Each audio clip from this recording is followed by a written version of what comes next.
খান্দার কারণ কি খান তো কেনে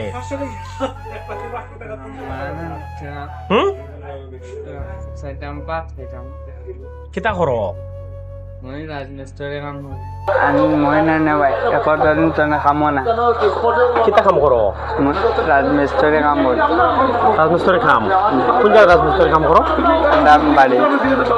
বাড়ি বাড়ি কোন জায়গা দিগির দিগির বা দিগির পা এটা কোন জায়গা ও দেখেন যাও সাগলি সাগলির হলো আল্লাহ আকবার এখন কিতা ছাড়ায় মরে না নে তাহলে তুমি এটা ভাত খাওয়াইবে যে পেটলা আন্ডা করো না নে খরচ আন্ডা করো না নে কিছু রান্দা হয়েছে বড় কোন রান্না হয়েছে না মই সকাল তো না খাইছি যে পেটলা ওর তো মুখে মা তো বাড়ান নাই শরীরে তো পরিমাণ এনার্জি লস করছো খান দিও না রাজমিস্ত্রি খাম নাই নি কাম নাই মই বাড়ি কাম পারি না কারণ কিতা শরীর দুর্বল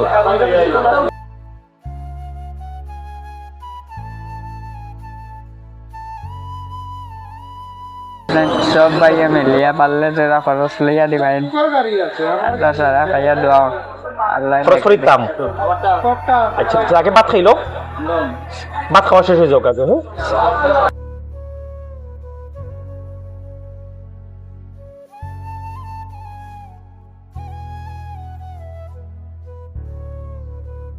আর কিছু দিতাম নি না ফ্যাট বড়ি খাই ভাই ঠিক আছে শুধু এই প্লেট না এলো আমরা দিছি এটা স্টাফ কারি এটা আছে আমরা মেকবাড়ি রেস্টুরেন্ট বারসানা যেটা স্টাফ কারি চিক মুরগ দিয়া ওটা খিচুড়ি এটা উন খাও খাইয়া আর পছন্দ আর কিছু লাগলে খাইবা ঠিক আছে মানে দিগির পার যে বাড়ি কইলাই সাগলির হলো দিগির পার কোন গাঁও জিরা খাই জিরগাই বাড়িনি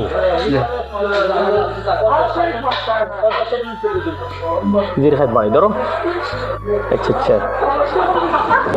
দিগির পার ওরো নানি এমনি খরো কিতা মূলত জোয়ান মানুষ তো রাজমিস্ত্রির কাম পাইছো না এখান তো আমার মনে হয় না বিশ্বাস না যেন খরতাম না নে ভাই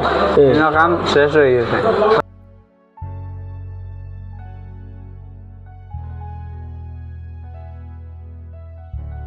আমরা আসলে প্রতিনিয়ত হেলায় দুলায় কত নানান টাকা পয়সা আমরা খরচ করি এই যে আমি সারাদিন আজকে যত টাকা খরচ করলাম কিংবা যত টাকা ইনকাম করলাম এই যে একটি মানুষকে সামান্য আর করি আমি যে তৃপ্তি পেলাম আমার এই তৃপ্তি বিশ্বাস করেন আপনার কোটি টাকা দামের যে ঘর লাখ টাকার যে বিছানা ভূমি যে আপনি যে আরাম পাবেন কিন্তু তার চেয়েও আমার শান্তিটা এই জায়গায় আমার এখানে তৃপ্তি এখানে আমার আনন্দ এবং এটি আমি পরকালের জন্য করতেছি প্রত্যেকটা মুহূর্তে এভাবেই একটি হলেও আপনি ভালো কাজ করবেন ভালো কাজ করার চেষ্টা করবেন সেটি টাকা দিয়ে হোক কথা দিয়ে হোক কাজটা একটি কাটা পড়ে আছে সে কাটা সরিয়ে হলেও আপনি একটি ভালো কাজে শরীর থাকবেন প্রতিনিয়ত